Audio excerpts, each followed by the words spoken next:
여호와께서 다스리신다 이렇게 얘기했죠. 그리고 그 권위는 외부에서 주어진 것이 아니라 스스로가 갖고 계신 것이며, 그래서 이 세계가 견고히 섰다. 왜냐하면 하나님이 다스리니까.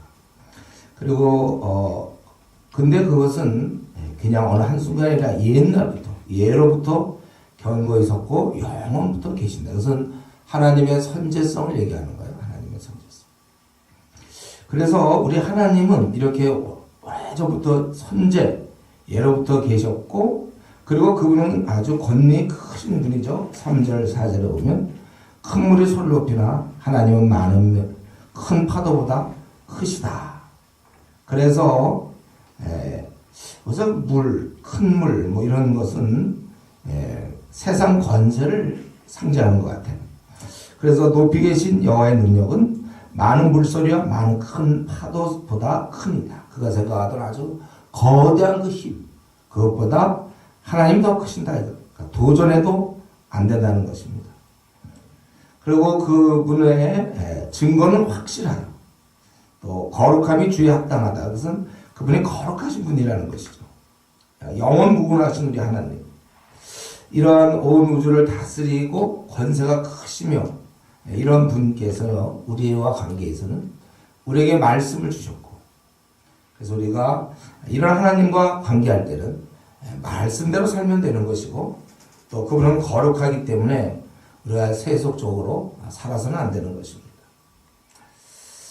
우리는 이 시간에 이 93편을 통하여 분명히 알아야 될 것은 이 세상의 역사는 절대로 저절로 흘러가는 것이 아니에요. 인간과 인간들끼리 이렇게 해가지고 뭐가 이루어지는 것이 아니고 그분이 다스리는 거예요.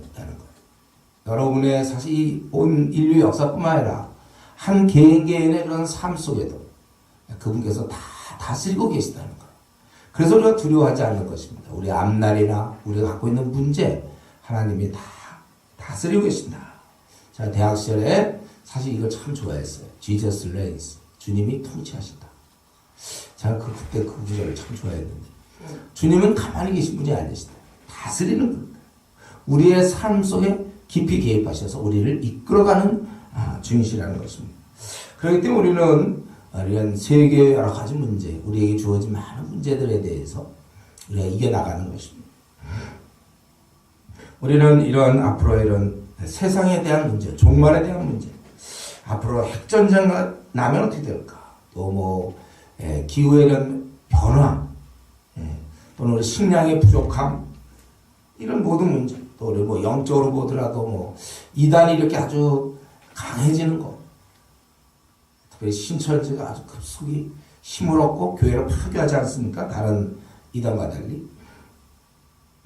또 앞으로 한국 교회는 어떻게 될까? 뭐 여러 가지 문제. 우리 인간은 약하고 뭐 중국이라든가 뭐 또 주변에 강대국들의 힘이 있고 그 강도의 횡포가 있겠고, 이런 문제를 떠나서 또 나 개인의 앞날, 나 개인의 여러 가지 문제들, 집안 문제 이런 등등, 우리는 많은 문제를 갖고 있는 건 사실입니다.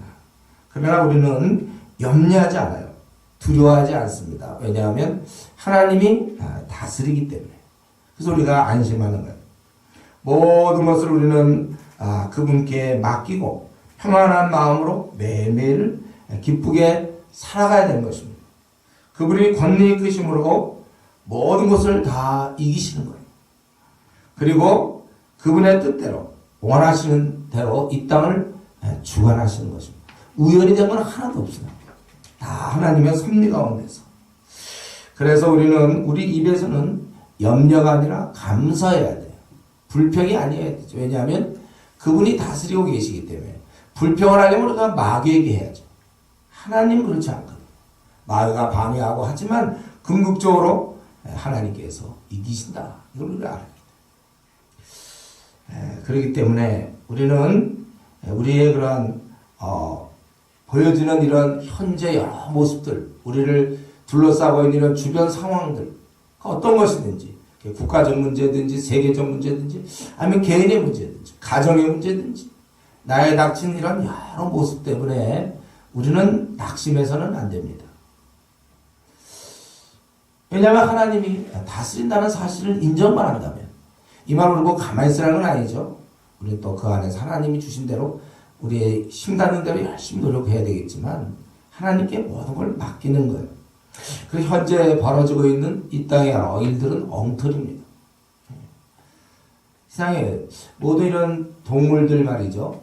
식물, 이런 우주, 모든 것은 다 하나님께 복종하는데 유독 하나 복종 안 하는 것이 바로 우리 인간들입니다.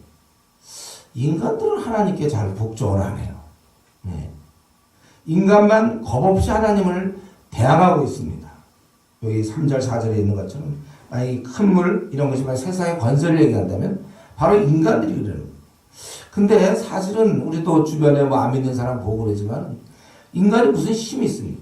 유한한 존재요. 어떻게 해볼 수도 없고 자기의 운명을 바꿀 수도 없고 힘도 없고 늙어가는 그러한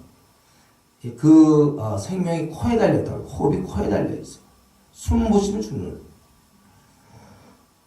실제로 힘도 없으면서 그리고 실제 하나님이 지어주셨는데 그런 살아갈 힘도 받았음에도 불구하고 인간은 참 하나님을 대적한단 말이에요. 어이없는 일이지만 사실입니다. 우리가 배신 얘기 어제 수요일 날 배신에 대한 얘기도 했지만은 사실 인간만큼 하나님을 배신하는 자가 어디 있습니까? 지금 수많은 사람이 자기를 지어주신 하나님을 배신하고 있는 거예요. 이 모든 우리 주위 사람들이. 그러니까 매일 은혜는 누리면서도 공기가 공급되고 태양이 공급되고 물이 공급되고 숨 쉴 수 있는 그 심장의 박동 이런 모든 것이 다 하나님이 공급해 주시는 것만 매일 그걸 누리면서도 또 매일 대항하는 것이 우리 주변의 인간의 현 주소입니다. 뭔가가 다 쉬어 있는 것 같아요. 우리는 참 이런 거 생각하면 이 시대를 바라보면 참 속상하고 답답할 뿐입니다. 그러나 우리는 이 땅의 그것이 현실이라는 사실을 아세요. 여러분 이제 무슨 안상원이 어쩌고 이만희가 어쩌고 또 불교 신자가 1000만이 넘고 아시아에 참 불교 신자가 4억 5억 막 이렇게 되고 힌두교인이 9억 무슬림이 또 참 10억 가까이 되는지 모르겠고 막 이런 깊은 엉터리 아닙니까? 우리가 이런 것을 우리가 물론 힘써 고치려고는 애를 써야 되는데 그런데 낙심은 여러분 하지 마세요. 이렇게 되는 거예요. 우리나라도 지금 참 이런 답답한 하나님이 살아계시는데 얼마나 많은 사람이 4천만 명이 넘는 사람이 하나님을 부인하고 있지 않습니까? 또 소위 하나님을 믿는다고 하는 사람들도 적당히 하나님을 대우하기도 하고 우리가 이럴 때 낙심하기 쉬운데 우리가 낙심은 금물이에요. 우리가 이런 사실을 인정하고 엉망이구나 세상이. 다만 우리가 해야 될 일, 또 이 중보, 우리나라 민족을 위해서 기도하는 일, 세계 복음을 위해서 기도하는 일, 북한의 동포들을 위해서 기도하는 일, 우리가 중보해야 될 우리 직장에 있는 직장인 그 사람들을 위해서 중보하는 이러한 책임은 우리가 다 해야 되는 것입니다. 그리고 우리가 이런 시대를 생각하면서 한 가지 우리가 결심할 것은 우리만이라도 하나님의 그 다스림에 순종하고 우리만이라도 좀 성경대로 이 말씀은 분명한 거니까 우리가 말씀에 순종하면서 다른 사람은 어떻게 앞으로 살아갈지 몰라요. 오늘날같이 이렇게 많은 사람이 교회를 떠나고 교회를 다녀도 적당히 타협하는 사람이 우리 집에 이루 헤아릴 수가 없습니다. 다른 사람 다 그럴지라도 나만이라도 나는 내가 아는 대로 성경대로 그 하나님을 나는 따를 것이며 나는 그 다스림대로 살겠으며 성경대로 내가 행하겠다. 그렇게 결심해요. 여러분 앞으로 남은 생 뒤죽박죽인 이 세상 속에서 우리의 중보자로서의 역할 잘 감당하면서 우리만이라도 끝까지 충성하는 그런 신실한 그리스도인 되기를 바랍니다. 같이 우리 기도하겠습니다. 자, 기도하겠습니다.